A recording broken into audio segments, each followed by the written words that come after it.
जय श्री कृष्णा। आइए सुनते हैं गरुड़ पुराण का दूसरा अध्याय। गरुड़ जी ने कहा, हे केशव, यमलोक का मार्ग किस प्रकार दुखदाई होता है? पापी लोग वहाँ किस प्रकार जाते हैं, वह मुझे बताइए। श्री भगवान बोले, हे गरुड़, महान दुख प्रदान करने वाले यममार्ग के विषय में मैं तुमसे कहता हूँ। मेरा भक्त होने पर भी तुम उसे सुनकर काँप उठोगे। यममार्ग में वृक्ष की छाया नहीं है जहाँ प्राणी विश्राम कर सके। उस यममार्ग में अन्न आदि भी नहीं है जिनसे कि वह अपने प्राणों की रक्षा कर सके। हे खग, वहाँ कहीं जल भी नहीं दिखता जिसे अत्यंत त्रिशातुर वह जीव पी सके। वहाँ प्रलय काल की भांति 12 सूर्य तपते रहते हैं। उस मार्ग में जाता हुआ पापी कभी बर्फीली हवा से पीड़ित होता है तथा कभी कांटे चुभते हैं और कभी महाविषधर सर्पों के द्वारा डसा जाता है। वह पापी कहीं सिंहों, व्याघ्रों और भयंकर कुत्तों द्वारा खाया जाता है, कहीं बिच्छुओं द्वारा डसा जाता है और कहीं उसे आग से जलाया जाता है। तब कहीं अति भयंकर महान अशिपत्रवन नामक नरक में वह पहुँचता है, जो 2000 योजन विस्तार वाला कहा गया है। वह वन कौवों, उल्लुओं, बटों, गिद्धों, सर्गों तथा डांसों से व्याप्त है। उसमें चारों ओर दावाग्नि व्याप्त है। अशीपत्र के पत्तों से वह जीव उस वन में छिन्न भिन्न हो जाता है।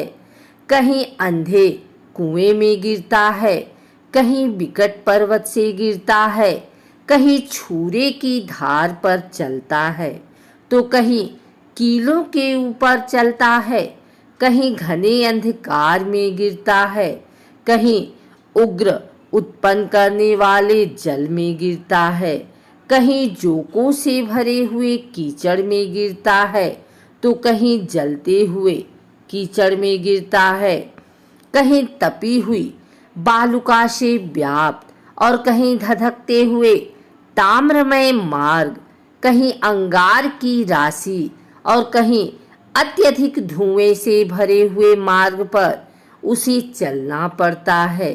कहीं अंगार की वृष्टि होती है, कहीं बिजली गिरने के साथ शिलावृष्टि होती है, कहीं रक्त की, कहीं शस्त्र की और कहीं गर्म जल की वृष्टि होती है, कहीं खारे कीचड़ की वृष्टि होती है।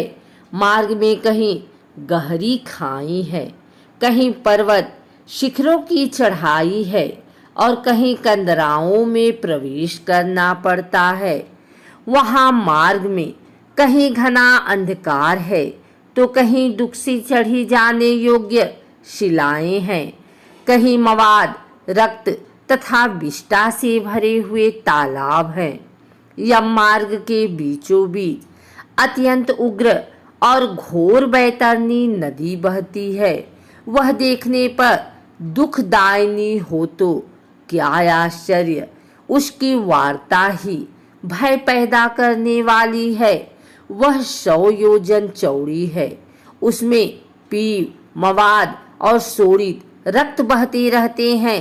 हड्डियों के समूह से तट बने हैं, अर्थात उसके तट पर हड्डियों का ढेर लगा रहता है।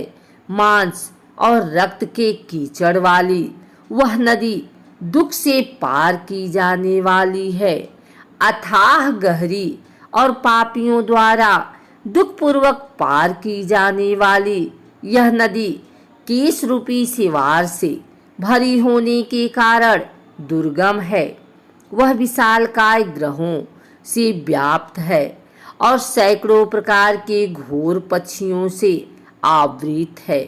हे गरुड़, आए हुए पापी को देखकर वह नदी ज्वाला और धूम से भरकर कड़ाह में रखे घृत की भांति खौलने लगती है।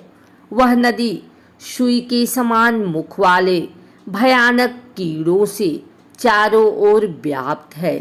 वज्र के समान चोंच वाले बड़े बड़े गिद्ध एवं कौओं से घिरी हुई है। वह नदी शिशुमार, मगर, जोग, मछली, कछुए तथा अन्य मांसभक्षी जलचर जीवों से भरी पड़ी है। उसके प्रवाह में गिरे हुए बहुत से पापी रोते चिल्लाते हैं और हे भाई, हाँ पुत्र, हाँ तात, इस प्रकार कहते हुए बार बार विलाप करते हैं। भूख और प्यास से व्याकुल होकर पापी जीव रक्त का पान करते हैं। वह नदी झागपूर्ण रक्त के प्रवाह से व्याप्त महाघोर अत्यंत गर्जना करने वाली, देखने में दुख पैदा करने वाली तथा भयावह है। उसके दर्शन मात्र से पापी चेतना शून्य हो जाते हैं। बहुत से बिच्छू तथा काले सर्पों से व्याप्त उस नदी के बीच में गिरे हुए पापियों की रक्षा करने वाला कोई नहीं है। उसके सैकड़ों हजारों भंवरों में पड़कर पापी पाताल में चले जाते हैं। क्षण भर पाताल में रहते हैं और एक क्षण में ही ऊपर चले आते हैं। हे खग, वह नदी पापियों के गिरने के लिए ही बनाई गई है। उसका पार नहीं दिखता। वह अत्यंत दुखपूर्वक तरने योग्य तथा बहुत दुख देने वाली है। इस प्रकार बहुत प्रकार के क्लेशों से व्याप्त अत्यंत दुखप्रद यम मार्ग में रोते चिल्लाते हुए दुखी पापी जाते हैं। कुछ पापी पास से बंधे होते हैं और कुछ अंकुश में फंसाकर खींचे जाते हैं और कुछ शस्त्र के अग्रभाग से पीठ में छेदते हुए ले जाए जाते हैं। कुछ नाक के अग्रभाग में लगे हुए पास से और कुछ कान में लगे हुए पास से खींचे जाते हैं। कुछ काल पास से खींचे जाते हैं और कुछ कौओं से खींचे जाते हैं। वे पापी गर्दन, हाथ तथा पैर में जंजीर से बंधे हुए तथा अपनी पीठ पर लोहे के भार को ढोते हुए मार्ग पर चलते हैं। अत्यंत घोर यमदूतों के द्वारा मुद्दरों से पीटे जाते हुए वे मुख से रक्त वमन करते हुए तथा वमन किए हुए रक्त को पुनः पीते हुए जाते हैं।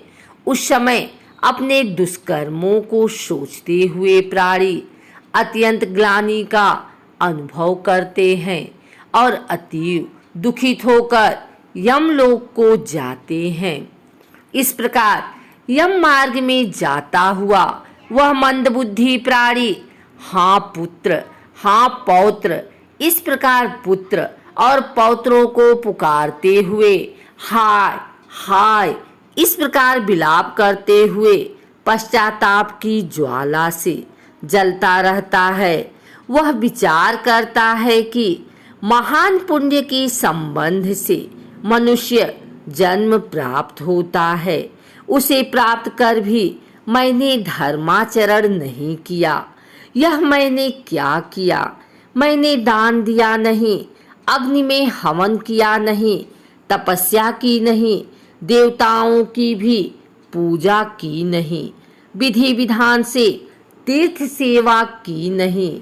अतः हे जीव, जो तुमने किया है उसी का फल भोगो।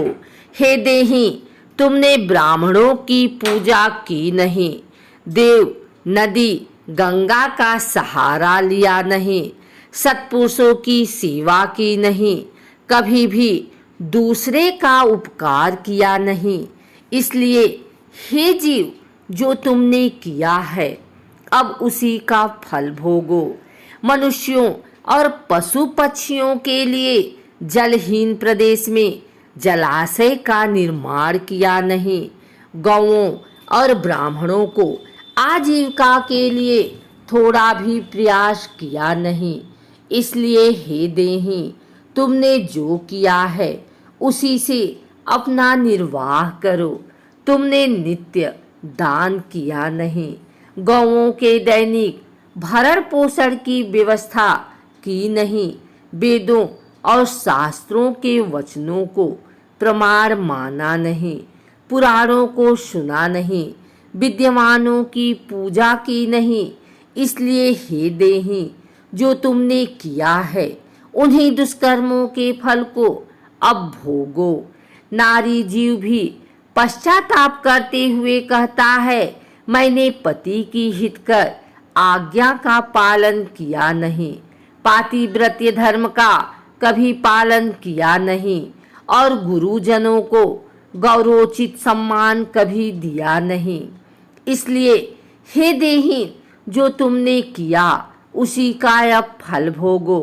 धर्म की बुद्धि से एकमात्र पति की सेवा की नहीं और पति की मृत्यु हो जाने पर वही प्रवेश करके उनका अनुगमन किया नहीं, वैदव्य प्राप्त करके त्यागमय जीवन व्यतीत किया नहीं। इसलिए हे देहीन, जैसा किया उसका फल अब भोगो। मास पर्यंत किए जाने वाले उपवासों से तथा चांद्रायण व्रतों आदि सुवस्थिर नियमों के पालन से शरीर को सुखाया नहीं। पूर्व जन्म में किए हुए दुष्कर्मों से बहुत प्रकार के दुखों को प्राप्त करने के लिए नारी शरीर प्राप्त किया था। इस तरह बहुत प्रकार से विलाप करके पूर्व देह का स्मरण करते हुए मेरा मानव जन शरीर कहाँ चला गया, इस प्रकार चिल्लाता हुआ वह यम मार्ग में चलता है। हे ताच्छर्य, इस प्रकार 17 दिन तक अकेले वायु वेग से चलते हुए 18वें दिन वह प्रेत सौम्यपुर में जाता है। उस रमणीय श्रेष्ठ सौम्यपुर में प्रेतों का महान गढ़ रहता है। वहाँ पुष्पभद्रा नदी और अत्यंत प्रिय दिखने वाला बट वृक्ष है। उस पुर में यमदूतों के द्वारा उसे विश्राम कराया जाता है। वहाँ दुखी होकर वह स्त्री पुत्रों के द्वारा प्राप्त सुखों का स्मरण करती है। वह अपने धन, भृत्य और पौत्र आदि के विषय में जब सोचने लगती है तो वहाँ रहने वाले यम के किंकर उसे इस प्रकार कहते हैं, धन कहाँ है, पुत्र कहाँ है, पत्नी कहाँ है, मित्र कहाँ है, बंधु बांधव कहाँ है। हे मूढ़, जीव अपने कर्मोपार्जित फल को ही भोगता है। इसलिए सुदीर्घ काल तक इस यम मार्ग पर चलो।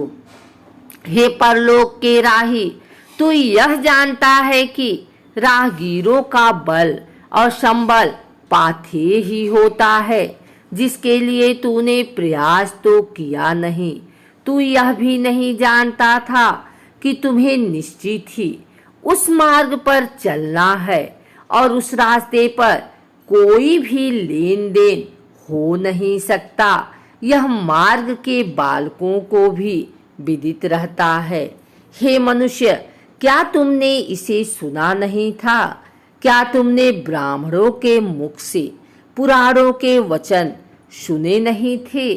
इस प्रकार कहकर मुद्दरों से पीटा जाता हुआ वह जीव गिरते पड़ते दौड़ते हुए बलपूर्वक पासों से खींचा जाता है। यहाँ स्नेह अथवा कृपा के कारण पुत्र पौत्रों द्वारा दिए हुए मासिक पिंड को खाता है। उसके बाद वह जीव शौर्यपुर को प्रस्थान करता है। उस शौरपुरी में काल के रूप को धारण करने वाला जंगम नामक राजा रहता है। उसे देखकर वह जीव भयभीत होकर विश्राम करना चाहता है। उस पुर में गया हुआ वह जीव अपने स्वजनों के द्वारा दिए हुए त्रैपाक्षिक अन्न जल को खाकर उस पुर को पार करता है। उसके बाद शीघ्रतापूर्वक वह प्रेत नगेंद्र भवन की ओर जाता है और वहां भयंकर बनों को देखकर दुखी होकर रोता है। दया रहित दूतों के द्वारा खींचे जाने पर वह बार बार रोता है और 2 मासों के अंत में वह दुखी होकर वहां जाता है। बांधवों द्वारा दिए गए पिंड, जल, वस्त्र का उपभोग करके यम किंकरों के द्वारा पास से बार बार खींचकर पुनः आगे ले जाया जाता है। तीसरे मास में वह गंधर्व नगर को प्राप्त होता है और वहां त्रैमासिक पिंड खाकर आगे चलता है। चौथे मास में वह शैलागमपुर में पहुंचता है और वहां प्रेत के ऊपर बहुत अधिक पत्थरों की वर्षा होती है। वहां चौथे मासिक पिंड को खाकर वह कुछ सुखी होता है। उसके बाद 5वें महीने में वह प्रेत क्रौचपुर में पहुंचता है। क्रौचपुर में स्थित वह प्रेत वहां बांधवों द्वारा हाथ से दिए गए 5वें मासिक पिंड को खाकर आगे क्रूरपुर की ओर चलता है। 5.5 मास के बाद बांधवों द्वारा प्रदत्त उन 60 वार्षिक पिंड और घटदान से तृप्त होकर वह वहां आधे मुहूर्त तक विश्राम करके यमदूतों के द्वारा डराए जाने पर दुख से कांपता हुआ उस पुर को छोड़कर चित्रभवन नामक पुर को जाता है, जहां यम का छोटा भाई विचित्र नाम वाला राजा राज्य करता है। उस विशाल शरीर वाले राजा को देखकर जब वह जीव डर से भागता है, तब सामने आकर कैवर्त धीवर उससे यह कहते हैं, हम इस महावैतरणी नदी को पार करने वालों के लिए नाव लेकर आए हैं। यदि तुम्हारा इस प्रकार का पुण्य हो तो इसमें बैठ सकते हो। तत्वदर्शी मुनियों ने दान को ही वितरण कहा है। यह बैतरणी नदी वितरण के द्वारा ही पार की जा सकती है, इसलिए इसको बैतरणी कहा जाता है। यदि तुमने बैतरणी गौ का दान किया हो तो नौका तुम्हारे पास आएगी, अन्यथा नहीं। उनके ऐसे वचन सुनकर प्रेत हाँ देव ऐसा कहता है। उस प्रेत को देखकर वह नदी खौलने लगती है और उसे देखकर प्रेत अत्यंत क्रंदन करने लगता है। जिसने अपने जीवन में कभी दान ही नहीं किया, ऐसा पापात्मा उसी बैतरणी में डूबता है। तब आकाश मार्ग से चलने वाले दूत उसके मुख में कांटा लगाकर बंसी से मछली की भांति उसे खींचते हुए पार ले जाते हैं। वहां पांडमासिक पिंड खाकर वह अत्यधिक भूख से पीड़ित होकर विलाप करता हुआ आगे के रास्ते पर चलता है। 7वें मास में वह ब्रहापतपुर को जाता है और वहां अपने पुत्रों द्वारा दिए हुए सप्तक मासिक पिंड को खाता है। हे पक्षीराज गरुड़, उस पुर को पार कर वह दुखद नामक पुर को जाता है। आकाश मार्ग से जाता हुआ वह महान दुख प्राप्त करता है। वहां 8वें मास में दिए हुए पिंड को खाकर आगे बढ़ता है और 9वां मास पूर्ण होने पर नाना क्रंदपुर को प्राप्त होता है। वहां क्रंदन करते हुए अनेक भयावह क्रंद गढ़ों को देखकर स्वयं शून्य हृदय वाला वह जीव दुखी होकर आक्रंदन करने लगता है। उस पुर को छोड़कर वह यमदूतों के द्वारा भयभीत किया जाता हुआ 10वें महीने में अत्यंत कठिनाई से सुतपत भवन नामक नगर में पहुंचता है। वहां पुत्रादि से पिंडदान और जलांजलि प्राप्त करके भी सुखी नहीं होता। 11वां मास पूरा होने पर वह रौद्रपुर को जाता है और पुत्रादि के द्वारा दिए हुए एकादश मासिक पिंड को वहां खाता है। 11.5 मास बीतने पर वह जीव पयोवर्षण नामक नगर में पहुंचता है। वहां प्रेतों को दुख देने वाले मेघ घनघोर वर्षा करते हैं। वहां पर दुखी वह प्रेत उनाविदक श्राद्ध के पिंड को खाता है। इसके बाद वर्ष पूरा होने पर वह जीव सीताढ़ नामक नगर को प्राप्त होता है। वहां हिम से भी 100 गुनी अधिक महान ठंड पड़ती है। शीत से दुखी तथा क्षुधित वह जीव इस आशा से 10 दिशाओं में देखता है कि शायद कहीं कोई हमारा बांधव हो जो मेरे दुख को दूर कर सके। तब यम के दूत कहते हैं, तुम्हारा ऐसा पुण्य कहाँ है? फिर वार्षिक पिंड को खाकर वह धैर्य धारण करता है। उसके बाद वर्ष के अंत में यमपुर के निकट पहुंचने पर वह प्रेत बहुभीतिपुरी में जाकर हाथ भर माप के अपने शरीर को छोड़ देता है। हे पक्षी, पुनः कर्म भोग के लिए अंगुष्ठ मात्र के वायु स्वरूप यातना देह को प्राप्त करके वह यमदूतों के साथ जाता है। हे कश्यपात्मज, जिन्होंने औधर्य दैहिक मरणकालिक दान नहीं किए हैं, वे यमदूतों के द्वारा दृढ़ बंधनों से बंधे हुए अत्यंत कष्ट से यमपुरी को जाते हैं। हे आकाशगामी धर्मराजपुर में 4 द्वार हैं, जिनमें से दक्षिण द्वार के मार्ग का तुमसे वर्णन कर दिया है। इस भयंकर मार्ग में भूख, प्यास और श्रम से दुखी जीव जिस प्रकार जाते हैं वह सब मैंने बतला दिया। अब और क्या सुनना चाहते हो? इस प्रकार गरुड़ पुराण के अंतर्गत सारोद्वार में यम मार्ग निरूपण नामक दूसरा अध्याय पूर्ण हुआ।